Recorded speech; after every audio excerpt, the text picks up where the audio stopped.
look, there's things that you can do.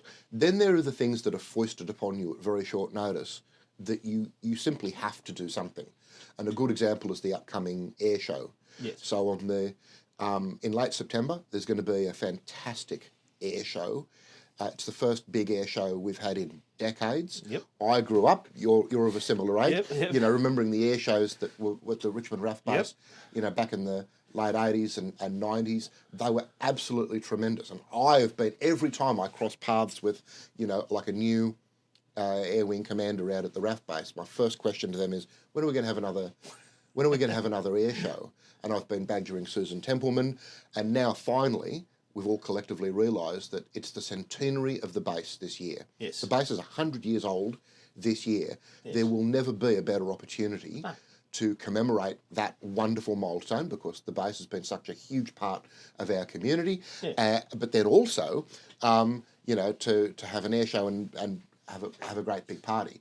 So, you know, for council to come on board and to say, what cultural events could we do? Could we have a movie night on Richmond Oval and watch Top Gun? That would be actually really cool. The deck chair's out? No, yep, deck chair's out. We've voted for that. And I'm pleased that we're going to be doing something that kind of gets into the spirit of it. But all these things come at a cost. So that's right. To put a series of events on and to kind of activate our local spaces, because this is a huge boon to our economy. Yeah. We would be irresponsible if we did nothing with, you know, a couple of 100,000 visitors coming to the Hawkesbury, and to try and do something to convert that into local accommodation, local food, you know, local tourism, and bring people in and to say, hey, this is happening on our patch, this is who we are. Yeah. Come and stay. Don't come for a day, come for a weekend. That's right. It's the opening weekend of the October school holidays. You know, make a thing of it, rediscover the Hawkesbury.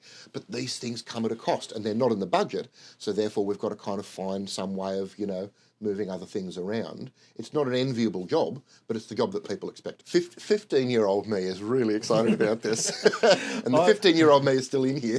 That's it. We run the whole weekend, so it's a Saturday, Sunday thing. So you've got 2 full days. I think most people, if they're going to come to the air show for a day, we want to capture them for the weekend. That's right. And have all of that lovely tourism dollars coming back into the local economy.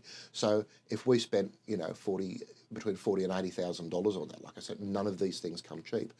We would hope that we would get that and more back, and therefore that's a good investment.